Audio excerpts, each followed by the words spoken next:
Abandoned in her wedding gown, she sat motionless in her wheelchair just outside the chapel, where her dreams were supposed to become reality. He was just a single father passing through until his young son whispered, "Dad, I think she needs someone like us." What unfolded wasn't merely a tale of romance. It was something extraordinary, though not in the way you might expect. For those who believe in fresh starts, hidden strength, and the transformative power of genuine love, be sure to follow along and activate notifications so you don't miss any chapter of this remarkable journey. Now let me transport you to the wedding that dissolved before it began and the love that refused to fade. Michael Sullivan gripped the steering wheel firmly with one hand while reaching back with the other to adjust his rearview mirror. The image reflected there brought a fleeting softness to his otherwise composed, weathered expression. Noah, his 8-year-old son, was fast asleep in the back seat, clutching his beloved worn plush puppy and breathing softly through parted lips. Michael couldn't help but smile. That boy could drift off anywhere, even during this winding journey through the rural roads of western Pennsylvania. Perhaps that was fortunate, Michael thought, because for him, this drive stirred painful memories. He hadn't returned to Riverside Valley in almost 10 years. This place once meant everything to him. Before the tragic accident, before the painful farewell, before he had to learn to exist without the woman he once imagined growing old beside, Emma Reynolds. Her name used to emerge from his lips like a reverent whisper. Now it echoed distantly like a half-forgotten melody you pretend not to remember. Michael never intended to come back. But when Noah's class assignment on family heritage required interviewing someone from his parents' past, memories of the town resurfaced like an uninvited ghost. Michael initially resisted. Then Noah asked, "Daddy, did you ever love anyone before Mommy?" And for the first time in years, Michael couldn't bring himself to conceal the truth. So here he was, navigating the familiar country roads with golden wheat fields flanking both sides, heading toward the small town that once contained all his hopes. "Where are we now?" Noah stirred, blinking against the bright afternoon sunlight. Michael cleared his throat. "Almost at our destination. I thought we'd visit an old place before checking into the inn." Noah rubbed his sleepy eyes. "Is it going to be boring?" Michael chuckled softly. "Only if you don't appreciate good stories." That captured Noah's interest immediately. "Real stories?" "The most authentic kind," Michael replied. "The type that end in unexpected ways." They pulled into a gravel driveway beside St. Catherine's Church, a modest white chapel with a steeple that pierced the azure sky like it was reaching for redemption. Michael's breath caught momentarily. The building appeared simultaneously exactly as he remembered and completely transformed. He helped Noah out of the truck. "This church," Michael said, gesturing toward the wooden entrance, was... Noah looked up with widened eyes. "You got married before Mom?" Michael shook his head slowly. "No, it never happened." That's when they heard it, a strange emptiness broken only by a soft sobbing carried on the gentle breeze. Michael turned instinctively, scanning the courtyard. Then he spotted her. There, sitting alone on the stone steps of the church, was a woman in a wedding gown. The satin fabric clung to her like a bittersweet memory she hadn't intended to keep. Her veil lay discarded beside her, and her hands trembled as she dabbed at tears with a crumpled tissue. Her wheelchair gleamed in the late afternoon sunlight like a silent companion to heartbreak. Michael froze. Despite the decade that had passed, he recognized her instantly. Emma. Time had softened the edges of her face, but the pain in her eyes was unmistakably hers. In that moment, all the questions he had buried for 10 years resurfaced like wildflowers after a spring rain. Delicate, unexpected, and impossible to ignore. Noah tugged at his sleeve. "Dad, is that your almost wife?" Michael couldn't form a response. Emma looked up, and their gazes locked. She didn't flinch. She didn't smile. She simply breathed as though she had forgotten how and had just now rediscovered the rhythm. Michael approached cautiously. "Emma!" Her lips quivered. "Michael," she said, her voice cracked and raw. He knelt beside her, not caring about the dust on his jeans or the tears welling in his own eyes. "I," she began, her voice faltering. "He left. The wedding was today, and he just left." Michael's breath caught. History was repeating itself, except this time she was the one abandoned, and something inside him shattered. "I'm so sorry," he whispered. She gave a bitter laugh. "You should have said that 10 years ago." "I know," Michael said, lowering his head, "and I should have fought harder. But I thought you wanted to disappear." Emma looked away. "I did. I couldn't bear for you to see me this way." Michael's voice grew steady now, quiet but certain. "Emma, you were never broken to me. You left before I could show you that." Then came a soft voice behind him. "You're pretty," Noah said. They both turned. Noah stood with his hands clasped behind his back, shy but sincere. "Even when you're crying." Emma blinked, then offered the faintest smile. "Thank you." Noah approached her. "Dad says people walk in different ways. I think you walk with your heart." And that became the moment everything transformed. Michael witnessed it in her eyes, a flicker of warmth, the first tiny spark of healing. Emma wiped her tears again, more deliberately this time. "Would you like some company?" Michael asked gently. Emma nodded, whispering, "More than anything." Emma remained on the same stone step where she had once imagined descending the aisle in elegant heels, bouquet trembling in her hands, her heart racing with anticipation and joy. Instead, she sat in her wheelchair, her wedding dress dampened by tears, and the only aisle she had seen today was the gravel path her fleeing groom had taken. Michael sat beside her in comfortable silence, his elbows resting on his knees, hands clasped together. The decade between them stretched like a vast canyon, yet the quiet felt strangely intimate, like the pause between notes in a forgotten love song. Emma broke the silence first. "I never expected to see you here," she said. Michael exhaled softly through his nose. "Neither did I." She turned slightly toward him. "Why are you here, Michael?" "I was showing Noah around. We planned to stay at the inn, but I wanted to stop by the church first." Emma gave a small, sad smile. "Just your luck, huh?" Michael truly looked at her then, truly saw her. The dress was beautiful, timeless, ivory lace adorning the sleeves, gentle folds draping over her lap. But it was her face that captivated him, older, wiser, still incredibly beautiful. Her eyes had always been expressive. Now they seemed ocean deep, rimmed with sorrow. "Do you want to talk about what happened?" he asked, his voice gentle. Emma hesitated. "He said he couldn't go through with it, not because I'm insufficient, but because together we would always feel incomplete." Michael blinked in disbelief. "He actually said that?" She nodded. "Right before yesterday's rehearsal dinner." Michael's jaw tightened. "What a coward." Emma shrugged. "At least he was honest." "No, honesty doesn't excuse cruelty." She looked away, her voice barely audible. "Maybe I should stop pretending I'm still whole." Michael turned toward her. "Emma, you're beyond whole. You're authentic, resilient, courageous." She scoffed. "Courageous people don't abandon those they love." The air shifted between them.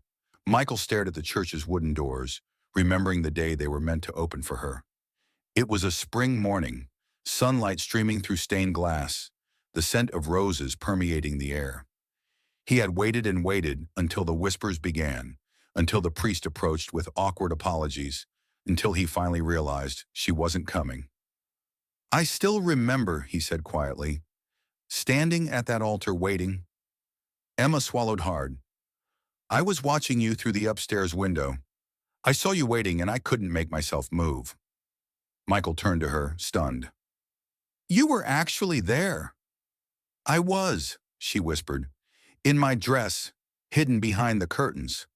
My legs were weakening even then, not from the accident, just fear." "Why didn't you come down?" She met his eyes. "Because I couldn't provide the life you deserved." Michael's chest tightened. That wasn't your decision to make. I didn't want your pity. You wouldn't have received pity. You would have received love. Emma's voice trembled. But I couldn't love myself. How could I believe anyone else could? Silence enveloped them again, heavy but honest. Noah, who had wandered off to gather dandelions nearby, returned just in time to sense the emotional weight between them. Can we go inside? He asked, holding up a handful of yellow blooms. I want to decorate the pews with flowers. Emma blinked, caught off guard. You want to decorate the church? Yeah, Noah replied. It still feels like a wedding day to me.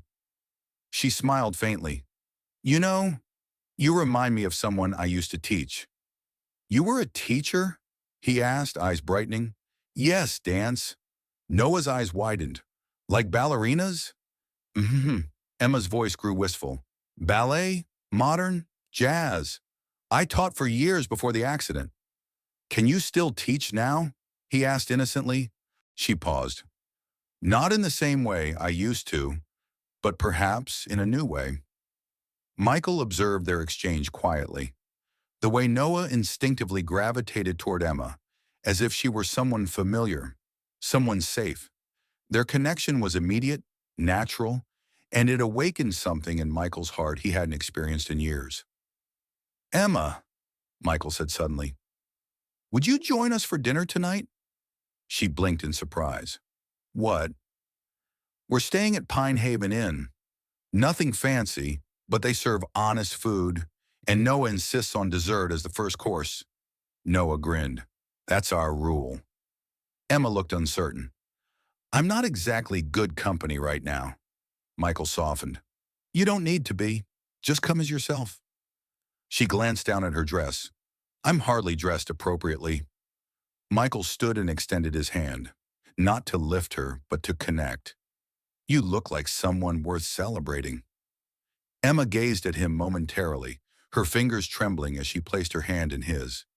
Not to stand, not to walk, but to reconnect. That evening at a table for three, under the soft lighting of a cozy country inn, Emma laughed genuinely for the first time in months, and in that sound, Michael heard it, the first note of a melody he thought had ended long ago. Morning arrived with gentle golden light and dew still clinging to the windows of Pine Haven Inn. Michael was already downstairs enjoying black coffee when Emma wheeled into the dining room. She appeared different, not in her physical appearance, but in her energy. Her posture remained poised, still graceful, but a new softness had emerged in her expression that wasn't present yesterday. A tentative, uncertain smile played at her lips when she noticed him. Michael stood instinctively, setting his coffee down. Morning, he said, clearing his throat.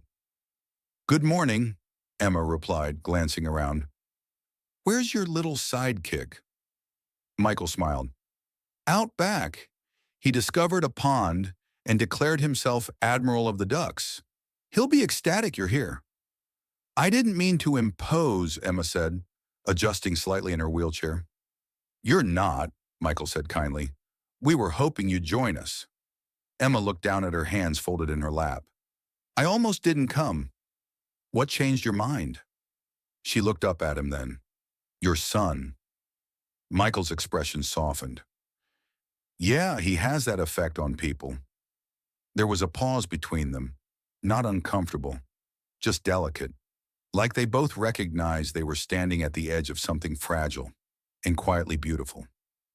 Michael gestured toward the patio. Come on, it's a perfect morning to meet some ducks. Noah was crouched near the pond's edge, tossing breadcrumbs toward a group of ducks that had waddled over like old friends expecting breakfast. When he spotted Emma, his face brightened. Miss Emma, he called out, running over. They're all here today. Want to help me name them? Emma laughed. Only if I can claim the sassy one. That's Gertrude, Noah said solemnly. She bosses everyone around. Perfect, Emma nodded. Then she and I will get along splendidly. Michael stood back, arms folded loosely across his chest, watching them. He couldn't decide what surprised him more, how easily Emma laughed around Noah, or how naturally Noah had accepted her presence, as if she'd always been part of their world. After a while, Noah sat cross-legged on the grass beside Emma's chair. "Were you really a ballerina?" he asked. Emma tilted her head thoughtfully. "I was a dance teacher, but yes, I danced every style. Ballet was my first love." "Can you show me?" Noah asked. Emma smiled, though a shadow of sadness crossed her face. "I can't move the way I once did." Noah shrugged. "But maybe you remember how it feels inside." Emma blinked. "Because," Noah continued, "my mommy used to sing to me even when she lost her voice. She said the music stayed inside her." Emma felt her throat constrict. She glanced at Michael, who offered a gentle nod. She turned back to Noah. "All right, Admiral of the Ducks, let's dance with our hearts." She raised her arms in an elegant arc, her fingers poised delicately, her wrists relaxed. Noah mirrored her movements, eyes wide with concentration. "Like this?" he asked. "Perfect," Emma said. "Now imagine there's a breeze flowing through your fingertips. Let it carry you." They moved together slowly in unspoken rhythm. Emma guided him through the air with her hands, creating invisible patterns. Noah followed, his small face full of concentration and wonder. It wasn't a performance, it was connection, and Michael stood motionless, breath caught in his chest, witnessing this moment unfold. Not choreography, not instruction, just something genuine, something healing. Later that afternoon, after lunch and a round of Noah's Duck Olympics, they sat on the inn's porch, sipping lemonade. "Do you miss dancing?" Noah asked Emma quietly. "Every day," she replied without hesitation. "Do you think you'll dance again?" Emma paused. "Not the same way, but perhaps in new forms." Noah looked thoughtful. "I think you could teach again. You're really good." Emma smiled. "You're very kind." "I'm honest," Noah said with the direct sincerity only children possess. Michael chuckled. "That's true. He once told our pastor that his sermon was too long and used too many complicated God words." Emma laughed, a full, rich laugh that reached her eyes. "You're raising quite the truth teller," she said. Michael looked at his son, then back at Emma. "He's teaching me more than I ever anticipated." As the sun began to sink lower in the sky, casting amber shadows across the lawn, Emma gazed at the stillness of the pond. "Today was good," she said softly. Michael nodded. "It was." "I didn't expect that," she added. "After yesterday, I thought I'd be inconsolable." "You're allowed to be," Michael said. "You don't need to prove anything." Emma turned to him, her eyes searching. "But you still see me, don't you?" "Even like this." Michael didn't hesitate. "I never stopped." The silence between them now felt warmer, filled with something unspoken yet deeply understood. That night after Emma had returned to her room, Michael tucked Noah into bed. "Dad," Noah said, voice muffled by his pillow, "is Miss Emma going to be part of our story now?" Michael paused, brushing his son's hair back. "She always was." Noah yawned. "She's nice, but her eyes are sad." Michael kissed his forehead. "That's because she's been strong for a very long time. Can we help her not be sad?" Michael smiled, blinking away sudden emotion. "Maybe we already are." The sun was just beginning to stretch across the hills when Emma returned to the pond the next morning, wrapped in a soft gray cardigan and maneuvering through the dewy grass. Michael and Noah were already there, Michael holding 2 mugs of coffee, and Noah with a notebook half filled with duck drawings and names like Commander Quackers and Daisy the Dramatic. Emma raised an eyebrow as she approached.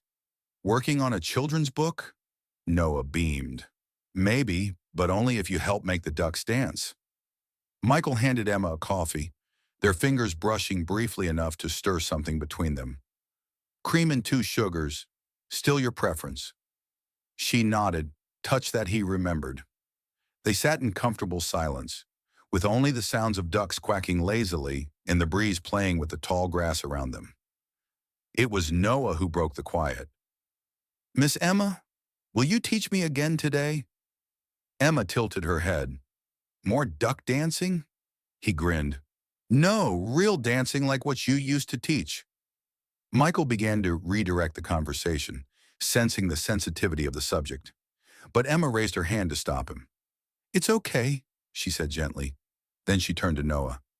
"I can't dance the way I once did, sweetheart, but I can still teach. Would you like that?" Noah nodded eagerly. "All right then," she said, straightening in her chair. "Let's begin." They started beneath the willow tree near the pond, an unconventional studio, but perfect in its serene charm. Emma guided Noah through basic movements, posture, balance, the art of graceful arms. "Feel the space surrounding you," she said, her voice soft but clear. "Let it move with you, not against you." Michael watched from the porch, sipping his coffee, captivated. There was something about Emma's teaching style, calm, focused, present, that drew everyone in. She wasn't merely instructing. She was sharing something precious, and Noah absorbed it like sunlight. As the morning progressed, Michael noticed something else, something subtle. Emma's shoulders relaxed.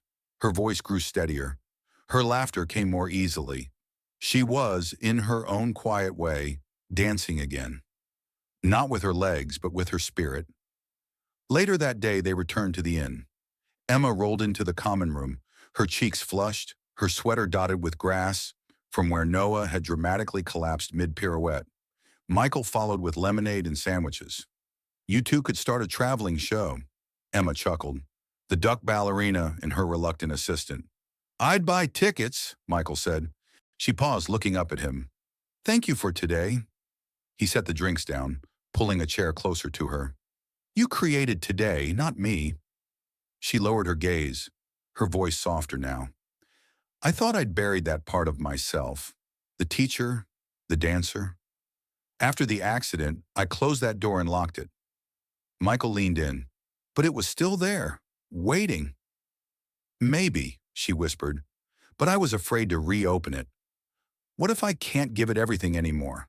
What if trying hurts too much?" He met her eyes. "Emma, beauty doesn't require perfection. Sometimes the very act of trying breathes life back into something."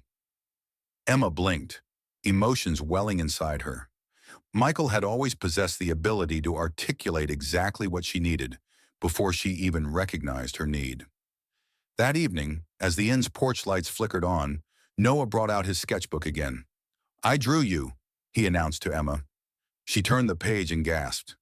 It showed her sitting in her wheelchair beneath the willow tree, arms raised in graceful arcs, eyes shining. Above the drawing, Noah had written in bold, childish letters, "Miss Emma walks with her heart." Tears formed in the corners of her eyes. She reached out and embraced Noah, holding him close. "You have no idea," she whispered, "how much this means to me." Noah looked up. "Can we keep dancing tomorrow?" Emma smiled through tears. "Yes, sweetheart. Tomorrow and every day after."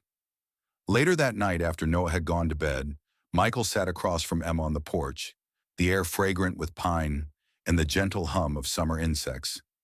"I saw you today," he said. Emma arched a brow. "You were present the entire time." "No," Michael said, his voice low.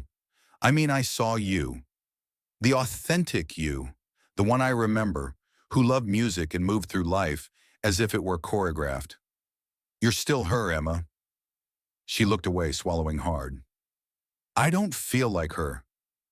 "Maybe not yet, but I do, and Noah does." "That means she hasn't vanished. She's simply finding her rhythm again." Emma turned to him, the porch light illuminating unshed tears in her eyes. "You truly believe that?" Michael reached out, gently covering her hand with his. "I never doubted it." The wind had intensified that morning, rustling through the tall grass as clouds danced across the sun. Emma sat in her wheelchair at the porch's edge, watching as Michael and Noah attempted to construct what Noah grandly called the world's most awesome kite. The kite itself was a lopsided combination of twine, construction paper, and boundless optimism. "I don't think it's supposed to tilt like that," Michael said, examining the crooked frame. Noah, undeterred, continued tying knots with fierce concentration. "That's just aerodynamic freedom, Dad. Miss Emma taught me that dancing doesn't always follow straight lines. Emma laughed, the sound so sudden and joyful that even she seemed surprised by it. Michael looked up and smiled. Well, there you have it. Artistic interpretation. Or an inevitable crash landing, Emma replied. Noah held the kite up triumphantly. Only one way to find out. They ventured a short distance from the inn to a meadow where the breeze flowed generously.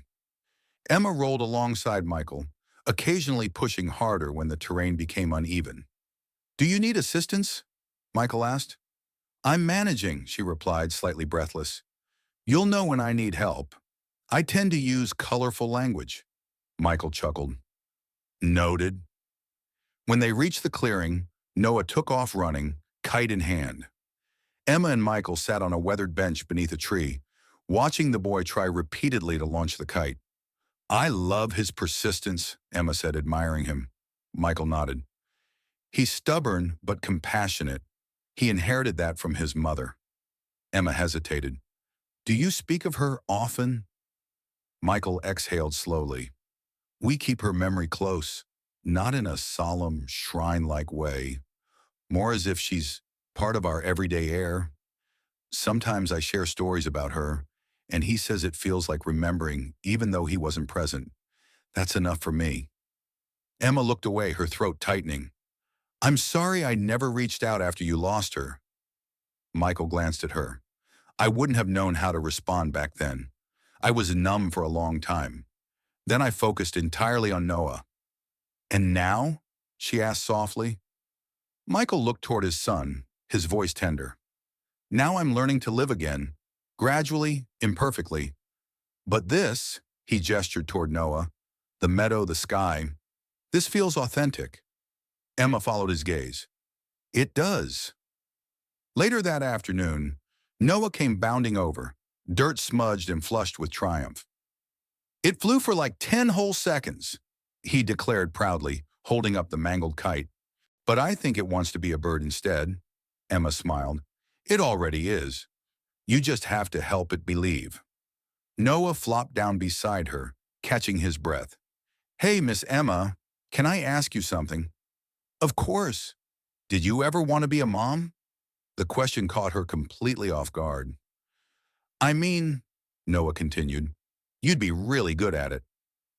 Emma's lips parted, but initially no sound emerged.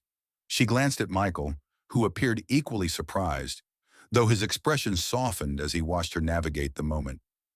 Finally, Emma spoke. I did long ago. I thought that might happen. Then life took a different course. Noah nodded solemnly. Well, I think you'd still be really good. Emma swallowed the lump in her throat. Thank you, Noah. That means more than you realize. Michael placed a hand on Noah's shoulder. All right, buddy. Time for a snack and a shower. You smell like achievement and dirt. Noah laughed, heading back toward the inn with the kite dragging behind him. That evening, beneath the string lights of the inn's garden, Michael and Emma sat alone at a picnic table, sipping iced tea while Noah slept inside. About what he said, Michael began. Emma held up her hand. He's a child. Children say beautiful things. But he's not wrong, Michael said. He sees you, truly sees you. Emma looked down. I don't know if I'd be good at that kind of love. Why not? Because I'm still learning how to love myself this way. Michael reached across the table, his fingers brushing hers.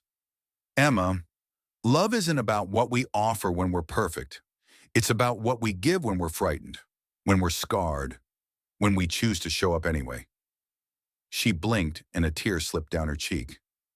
I used to believe I had to earn love by being flawless, by walking, by performing. But you and Noah just continue showing up. Michael smiled. Maybe that's our way of dancing. They sat like that, fingers barely touching under a sky slowly transforming with silver stars. And in that quiet moment, Emma realized something she hadn't dared to hope for. She wasn't just being loved. She was becoming someone who could love in return. Morning light filtered softly through the gauzy curtains of Emma's room at the inn. It was quiet, but not the painful kind of silence she had grown accustomed to. The silence felt rich, alive, like the calm before something beautiful begins. She sat at the vanity, brushing her hair with slow, measured strokes. The white dress draped across her chair was simple, nothing like the elaborate gown from the wedding that never happened. This one had no stiff tulle or trailing train, no corset, no veil, just soft cotton, gentle, flowing, forgiving. She'd selected it herself. For the first time in years, she had made the choice. A knock at the door. "It's me," came Michael's voice, muffled through the wood. Emma smiled. "Come in." He entered carrying a small bouquet of wildflowers loosely bound with twine. Nothing traditional, but entirely genuine. "These are from Noah," Michael said. "He picked each one." Emma accepted the bouquet carefully. "They're perfect." Michael stepped closer. "You're certain about this?" Emma looked up, her eyes steady. "More certain than I've ever been about anything." Outside, beneath the willow tree by the pond, Noah was pacing in his best shirt, buttoned unevenly, shoes untied, a clip-on bow tie dangling from his collar as if attempting escape. Michael helped adjust it while Emma was wheeled down the garden path by the innkeeper, a kind woman named Margaret, who had insisted on decorating the clearing with string lights and white lanterns. There were no guests, no photographer, no coordinator, just a tree, some folding chairs, and the people who mattered, somehow more sacred than any cathedral. When Emma arrived, Noah stepped forward and took the handles of her chair with both hands. "Can I be the one to walk with you?" he asked. Emma blinked, her voice catching. "I would love that." Together they approached Michael. No music played, only the wind, the rustling leaves, and the distant quack of a duck offering its own version of blessing. Michael reached out as Noah stopped before him. Emma looked up, and Michael knelt, not as a gesture of rescue, but of reverence. "You don't need saving," he said softly, for her ears alone. "You just needed someone to stay." Emma whispered, "And someone to believe I still had more to give." Noah grinned up at them. "Can I be the minister now?" Michael laughed. "The floor is yours, Reverend." Noah pulled a crumpled note card from his back pocket and cleared his throat. "Today," he read, "we're here because people love each other, even when things don't follow movie scripts.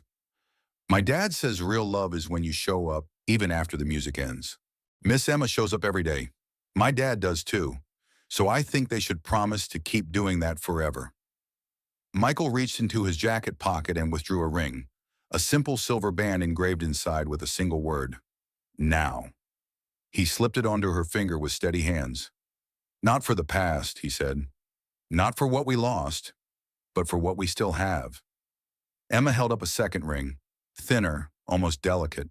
She slid it onto Michael's finger and whispered, "For showing up, even when you had no obligation." Noah clapped his hands. "I now pronounce you forever." They laughed, messy, joyful, tear-filled laughter. And when Michael leaned down and kissed her, it was gentle and real.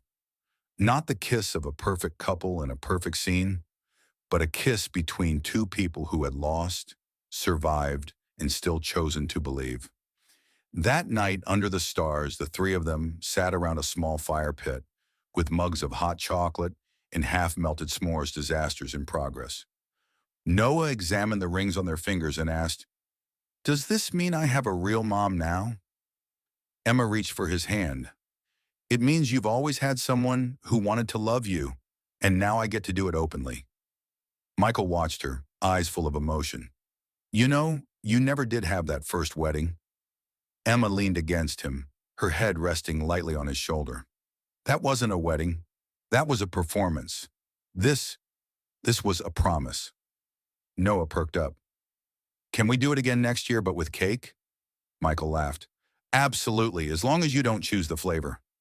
"I vote for peanut butter and pickle," Noah said proudly. Emma pretended to gag. "This marriage has its limits." Later, after Noah was asleep and the fire had dwindled to glowing embers, Michael pushed Emma's chair to the pond's edge. Fireflies danced above the water, and the moon hung low and luminous. "I never thought I'd discover this again," he said quietly. "Not just love, but this sense of peace." Emma nodded. Neither did I. I thought I was finished with new beginnings. You were wrong. She turned to him, tears glistening in her eyes. So were you. And so beneath the same willow tree where brokenness had once dwelled in silence, a family began anew. Not as a fairy tale, but as something better. A life authentic, honest, filled with love. Emma hadn't visited a physical therapy center in over 5 years. Her last experience had ended with tears and quiet resignation. The fluorescent lighting, the equipment, the mirrors that reflected too much of her limitations. They all made her feel like a shadow of her former self.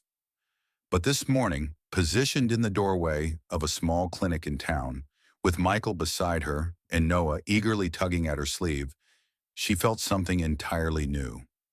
Readiness. The therapist, a middle-aged woman with short hair and compassionate eyes, stepped forward. You must be Emma. I'm Dr. Samantha Weaver. Welcome back. Emma smiled somewhat uncertainly. You make it sound as if I've done this before. Dr. Weaver winked. You have. We all have. Starting over is humanity's most practiced art. The session began gradually. Samantha asked questions, evaluated Emma's mobility range, strength, and reflexes. She explained that based on Emma's previous medical records, her spinal injury was incomplete, which meant recovery, while not guaranteed, remained possible. But it won't happen quickly, she cautioned. And it won't be simple. Emma nodded. I'm not seeking miracles. I'm here to try. Michael, standing nearby, offered a reassuring smile. You've already progressed further than most would. Noah, seated on a bench with his sketch pad, chimed in. Mom says heroes aren't the ones who win. They're the ones who keep showing up. Michael and Emma exchanged glances. Noah continued to call his birth mother Mom, and always would. Emma never expected to replace that title, but hearing Noah connect her with heroism made her heart swell with something deeper than happiness. Belonging. That afternoon back at the inn, Emma asked Michael to help her outside. Not to the porch, but further into the back garden, where the grass grew thick and uneven, and wildflowers bloomed without pattern. The wheelchair won't manage this terrain, Michael warned. I'm not taking it, she said. Michael looked surprised.